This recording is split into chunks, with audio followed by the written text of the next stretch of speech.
Hello again. I've been asked recently to just help somebody who is looking to buy a camera to photograph what they do for a profession and create images that can be used on social media. And it got me thinking about approaching a subject that I have spoken about before, but approaching it from the other end. And something I like to keep in mind is to begin with the end in mind. That's, I think, a very good way of approaching photography, certainly. And what I mean by that is before you even think about picking up a camera, think about where you want to use the image. Assuming you get the image that you're looking for, what do you want to do with it? So for me, if I get an image that I really like, what I'll do is I will do a bit of post-processing on it and produce it in a size that can be printed on paper up to A1 size and put on the wall. So that means I need a really big image to start with, a really big file from the camera. However, if you are looking at things like social media, and I'm going to include websites in that description. I know it isn't correct, but just for the sake of convenience and for the purposes of this podcast, I'm going to include websites.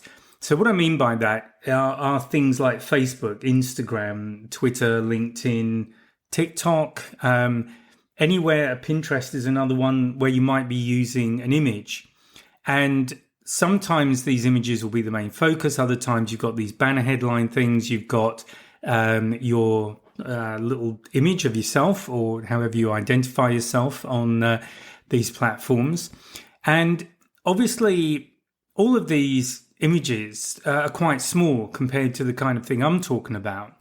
So it means that what you need to think about if you're going to be taking photographs that you only plan to use for social media, it does mean that the shooting requirements are different, and therefore the equipment that you use is different. It doesn't have to be different. It can be the same as a higher spec. But the fact is you don't need to buy a really expensive camera or camera setup. If you just want to use your images for social media, you can buy something with the minimum possible spec and it will still be way over spec for what you need. I guess is what I'm trying to say on that. And the other aspect, obviously, is that we all have our smartphones, and the cameras in those these days are basically very good. So that's why the compact camera market disappeared. And it's something to bear in mind that we're all carrying around a really good camera, the kind of thing that 20 years ago would have been a reasonably expensive compact camera. And that's just in our pocket constantly. So it's very easy to produce work on and very good photographs on a smartphone. Now, what are the key things to think about? What's really different about shooting for social media and for websites? So the obvious one is file size. And you may have the option, I can't guarantee it, but certainly a lot of smartphones I've looked at, and definitely cameras, give you the option in the settings somewhere to set the maximum size of any photograph you take. And it's more than likely that you can set this down to the absolute minimum that camera, that smartphone will handle, because you probably don't need any more than that. And in fact, even that minimum setting is probably good enough for what you want to do. So that's the point about social media. Those images are good enough. You can see what's going on. They are, in fact, limited by the resolution of whatever display you're putting them on. So most of us don't have high definition television kind of quality on our laptops or on our phones, so we don't have to worry too much about that. So it does mean that the maximum resolution that a PC can show, for example, is the resolution of the screen. And I can't remember what those are. It might be like 1900 pixels or something by something else. Those of you who are into all of that stuff will know. But the fact is, if you're looking at producing a photograph and what modern digital cameras can produce, and I am purely talking about digital cameras, be it DSLR or mirrorless, but they are digital, that is a really small photograph by those standards. So think about what you're going to be looking at the photograph on, what's the best resolution that device can give you. And as long as you're shooting to that resolution, or slightly better if you want to, but honestly, once you hit that resolution, that's it. You're good to go. And it may be in the future that the resolutions improve. So maybe you want to shoot a little bit better than what the current maximum is. But that's really the kind of thing that you need to remember. So on the camera, I would suggest, and obviously experiment with this, make sure that it works for you, but I would suggest going to the smallest possible setting. Look at the resolution of the images that you produce that way. Take a look at them on a computer, full screen. And if they look fine, then that's good enough. And the advantage is, there's one primary advantage of using a small file on the camera, and that is you can get an awful lot more of them on your memory card. And the same with your smartphone. Obviously, the smaller the image file, the more of them you can get on a finite amount of memory. There is another advantage which probably doesn't apply to very many people, but when you're doing burst photography, so what I mean by that is you're photographing something that's moving and you want to shoot maybe 10 or 20 frames every second. So lots and lots of pictures coming out of that one movement that the subject's making, and then you can kind of pick out the image or images that show that movement or whatever you're trying to get from that photograph. So something I've experienced with my cameras, again, bearing in mind I'm at the sort of opposite end of that range. I'm shooting the biggest possible image I can get, and this is on my Canon EOS 5DS.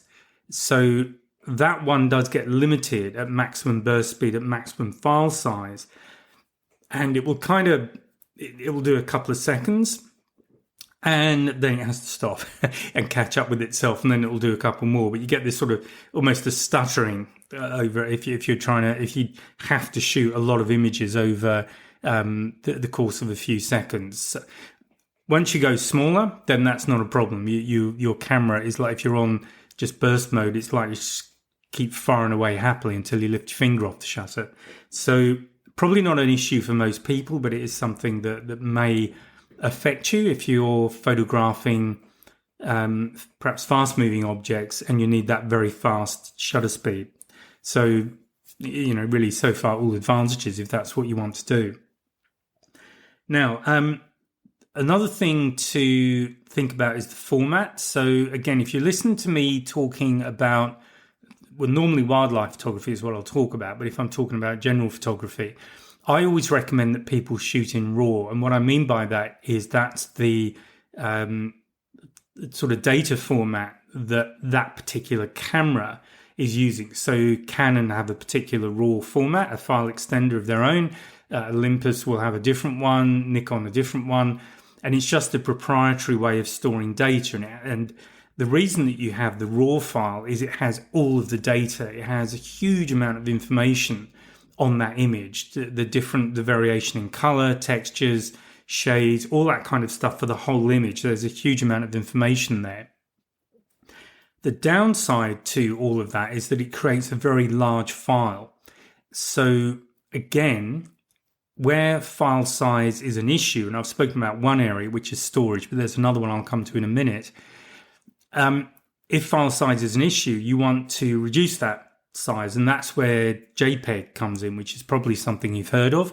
It's basically a standard. That's all JPEG means. It's actually a particular standard.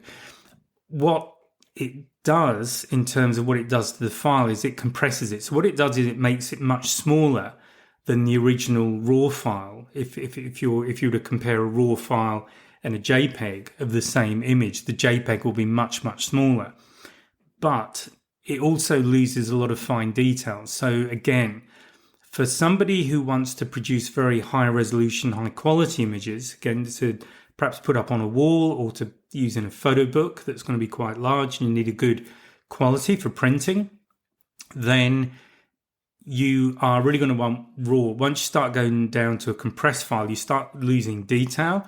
And I've looked at books that have been put out, and you can actually see, I guess if you know what you're looking for, but if you actually if you compare the images in a book that's used JPEGs as the source file for the book against one that's used a RAW file of some form, there's a very noticeable difference in resolution, in sharpness, and just the quality of the image.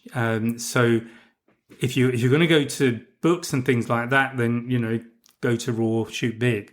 However, this podcast is about social media, so we're not going to do that, because on social media, the other thing to remember is where you're looking at the image, you get a lot of variation depending on the monitor you're using. So certain laptops, the screens will have quite nice color resolution, others not so good. So the thing is, you don't even have to worry too much about the absolute color on the image, because the monitor that somebody is using to look at that image, whether it's on their computer or on their smartphone, there's going to be a variance in the shades anyway. So, for example, if you are selling clothing, and if you look at clothing store websites, somewhere there will be a disclaimer, or there certainly should be a disclaimer, that the actual color of the item may not match the color that you're seeing on the screen. It certainly is unlikely to match it precisely. And it's simply because you've got a variation in the way that color is handled by different technology screens and even different makes of screen. And you've probably seen this if you're comparing televisions, more likely where you would have had the experience. Some just have a nicer color than others, and particularly if you're in a shop where there's a bank of different televisions, some will stand out as having a noticeably nicer picture, and color quality and color handling will be one aspect of that. Okay, so what else do you need to think about with social media? Now, I mentioned websites, because I want to include those in this because it relates to the size of file that you want to be using. So when you look on a website, and I mean, to me, I love websites that have a lot of images, a lot of pictures in them. I'm a very visual person, which is probably handy doing photography, but I'm quite visual. So I like to see lots of pictures. But one of the things that will really slow down how quickly your website loads on someone's phone or on their laptop are the number of images, and particularly big images. So if you've got files that are megabytes and you've got a lot of them on a page, that page will take a while to load. Now, these days it's probably much shorter than it would have been 5-10 years ago, but nonetheless, compared to other website pages, it will still load quite slowly. And the potential problem that you have if you're using it as a way of selling whatever you do is that somebody might just get a bit turned off by how long your website is taking to load up on their phone or on their computer, and they'll just bail on it and go somewhere else. They'll go to somebody else's website that loads faster. So it's an important thing to remember. And if you do have a website that is very has a lot of pictures in it, what I recommend you do there is, first of all, if the pictures are the main thing, then use what we call thumbnails, which are very small images that just you can't see the detail of the image. Think about your profile picture on something like Instagram. It's really small and you can't blow them up on Instagram, so you can't really see them. So if you use a file that size, it will download very quickly. It will pop up on the page very quickly. But if someone wants to look at it, just set the thing up so that if they click on on that image, they go to a page where they've got a much bigger version. Again, though, as I've said, if it's only on a screen, it doesn't have to be that big anyway, but it just improves the loading time of your website page. And I was actually I was going to give you some file sizes, but I think honestly, I mean, they may mean some things. So, for example, I've got Facebook here. This is something I just pulled up on the web. They're recommending, a landscape type file for Facebook would be 1200 by 628 pixels. That may mean something to you. It may not. I'm not going to go into that on this podcast.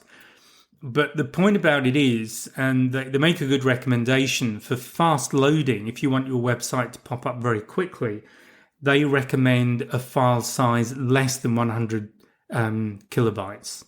So we're not talking megs here. We're talking less than a tenth of a meg. So these are really small files. So clearly they're going to be quite relatively low quality, but because of how you're showing them, because of the display you're showing them on, and because the most important thing to do is get them to come up quickly, that is a perfectly good thing to do. So that all means that when it comes to buying a camera or looking at what settings you have on your smartphone, just go for the minimum settings. That's all you need. Now, something else to think about, and one of the things that prompted me to do this podcast was I was asked to comment on really what the best camera was for somebody who's essentially doing their own photography for product. And the basic truth is that any camera that you buy these days, I can't have a single digital camera these days, has a spec that is far in excess of what you need to shoot for social media. So you can almost pick anything. The only things I would recommend you consider are more the creative aspects of the image itself. So do you want full control over depth of field, for example? That's a really good one because that can create very high impact images. But if you go fully auto, what you'll get is a nicely exposed image with everything nicely in focus.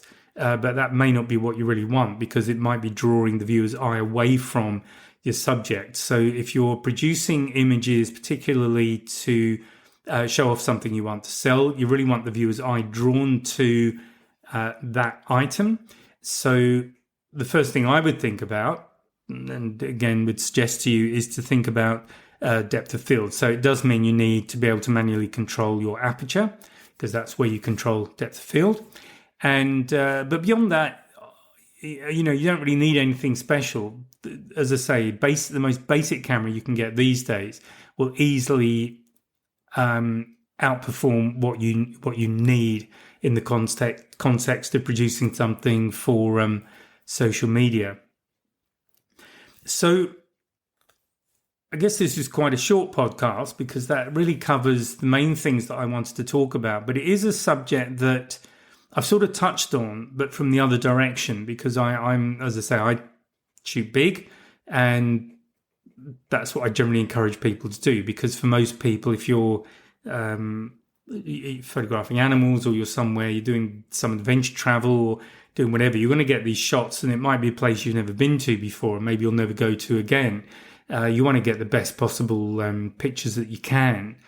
But if you're doing more day-to-day stuff, and you know that image is only going to be used on social media, then that does change the whole dynamic of it. And for a lot of it, you might find smartphone is perfectly adequate. If you do want to use a camera, as I said, probably aperture control is the differentiator, although I'm sure there are some smartphones out there that, in fact, I know there are, but they do a digital blur, or some of them do a digital blur. I've got to stop using absolutes because things change all the time. I'm not a big fan of digital blurring. I prefer optical. So I like to do everything through the lens and then run with that, not do too much kind of post blurring or digital manipulation afterwards. Okay, so key things then. Where are you going to use your image? If it's only social media, keep the file small, use a JPEG, and that's really pretty much it. And that's really all you need to know. It's a bit of a shame, though, I have to say, because I do think unless you're doing them as a commercial thing, if you're showing product, that's fine because products come and go. But if you're doing it for your own purposes, I would always lean towards telling people to just shoot as big as you can, because you never know. You might get that one image, and you might capture a moment, and it's really special. And if you've got kind of a not very kind of low resolution image, and you can't really blow it up or do much with it, there are things you can do to get around that, but it's all a bit of fiddling around. So have a think about how you're going to use images, but if it is just for social media, that's the tip. And I guess the only other thing is think about format. The only other thing that springs to mind is Instagram, which is a square format. In fact, it's better to use a smaller image anyway with Instagram, because if you use a big one, Instagram will sort of compress it, but it might not compress it the way you'd like it to be compressed. So definitely for things like Instagram, you sort of want to be using a low resolution anyway. My files on my Instagram, just so that you know, are 5 megs in size, which is really much bigger than they need to be. But I'm I sort of struggle with trying to have a nice quality in there as well, so that when you blow it up, it still looks quite sharp on a computer screen. Okay, that's enough of that. So look, I hope that's been interesting or of interest to you, if that's how you want to use your photographs. And I'll speak to you again in the next podcast. So bye for now. Oh, and one thing just before you go, please take a look at the 2026 wildlife calendar. That's available now. It's on the website. There's a link below the description of this podcast episode. So please take a look, and I'll speak to you next time. Bye now.